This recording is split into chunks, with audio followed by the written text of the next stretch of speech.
Hi, how are you? So it's been 6 months that I'm living with risk because it's been 6 months that I left my job in order to redefine meaning. Yes, at the age of 35, another millennial who overthinks life. Yes, welcome to the generation of lost people. And the funny thing in that is when I took that adult gap year, everyone was telling me that I was taking a lot of risk. Like people, make me understood that what I was doing, and especially at my age, could be very risky. And the more I was hearing that, the more I was trying to figure out, is it true? Because when you take a risk, it really goes deeper than that. Like the risk is the action, but what is the emotion in it is fear. Of course, you're super afraid, and that fear could be so strong that it can be the emotion that is the obstacle between you and happiness. That emotion could be the only thing that is between you and happiness. So it's very important to fucking understand, okay, are these fucking fears real, or is just me and my brain self-sabotaging me? Because like your brain is always the fucking enemy at the end of the day. So is that motherfucker actually trying to self-sabotage me, or those risks are real? And it's funny because in my 20s, I was fearless. Like in my 20s, it wasn't the case. When I was 25, I went to live abroad. Not everywhere abroad. I'm from France. I went to China. I decided to go and study in China, which basically fits into 8 hours flight, because I thought it was fun. Because I was thinking, why not? It's an amazing opportunity. Let's try that. And I remember when I went to the airport with my mom, it was a Monday, it was at 10 a.m. I did a big farewell party, I made my suitcase, and we went to the place, and they told us that the plane was delayed. So it was a little bit annoying, but then it gave the time to my mom and I to a little bit discuss. And of course, my mom, being a mom, saying mom stuff, she was telling me about all the things that I shouldn't do, because it's important to not, like be taking risk when you're going in a country that you can't even speak the language. So she wasn't wrong in that part. She was telling me that I shouldn't take too much. I shouldn't take too much risk. I shouldn't go in certain places. I shouldn't talk to a certain people. That I should always call them if I need anything. To never forget to even send a picture of who I am and everything.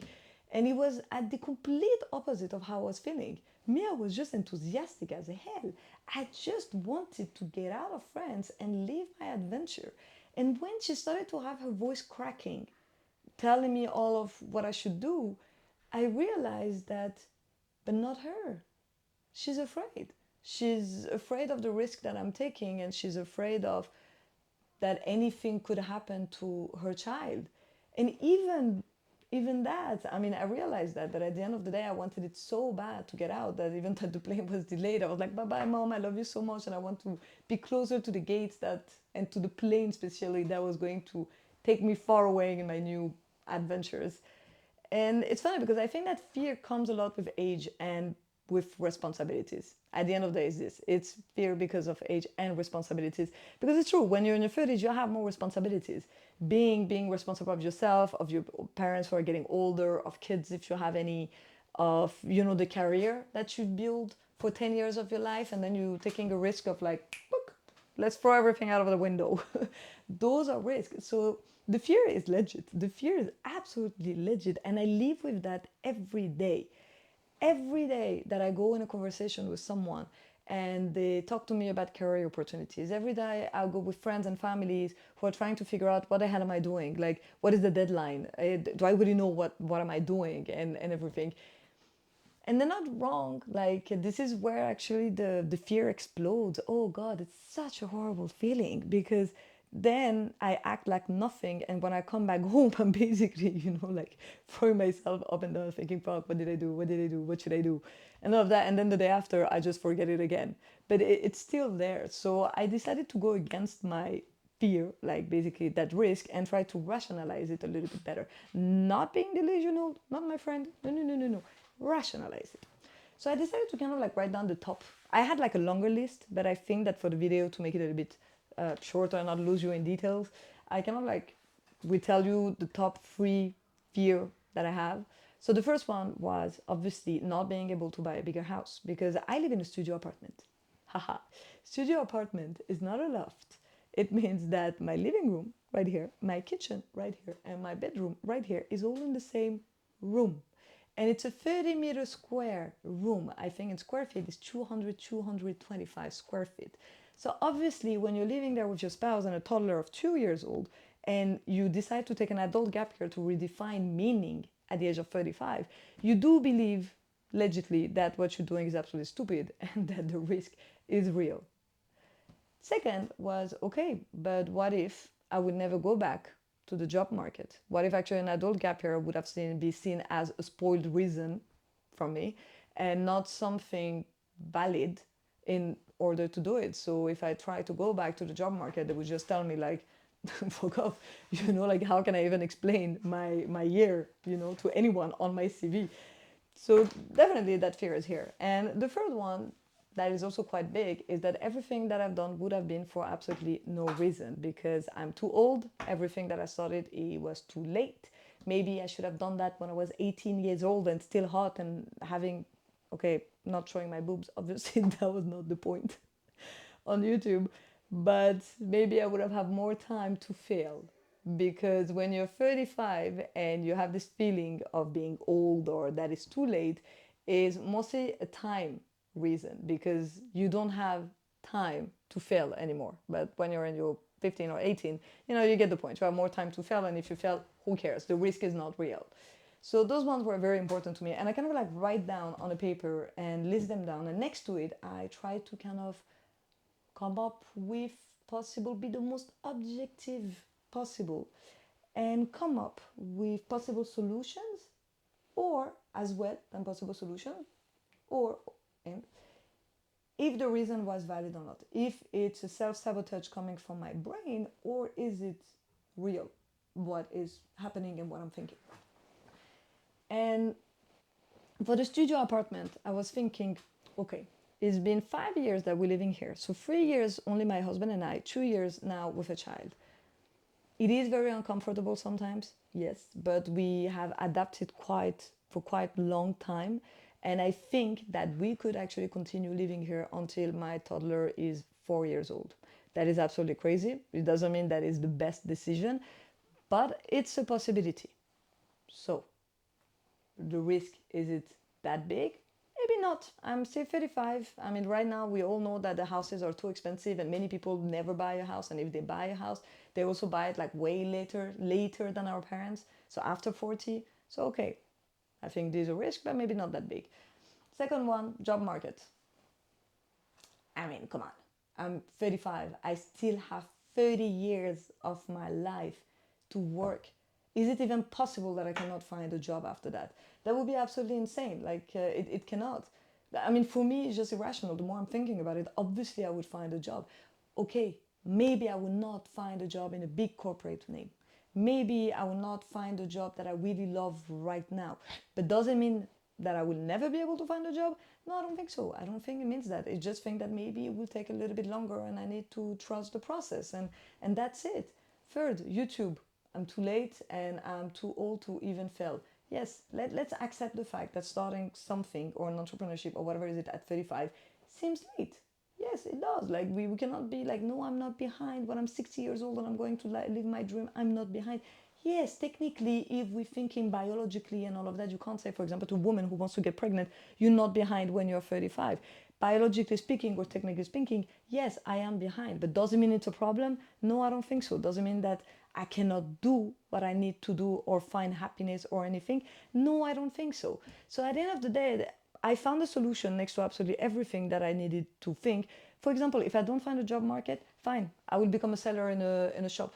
Fine, I will go and work in like a Walmart. I think it's Walmart in the US. Here it's like we have different names.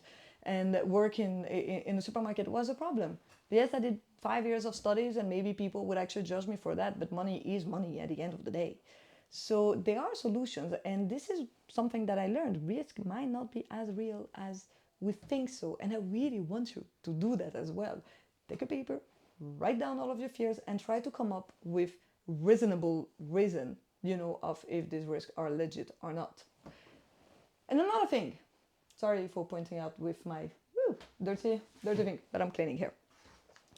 And another thing that I've noticed, two last points that I think are important. Please listen to me. First one, and I will leave the best one for the end. First, first one is there are risks, obviously, in life, and that's why I think that the risks are not at the same level. When you're risking your life, those are valid risks.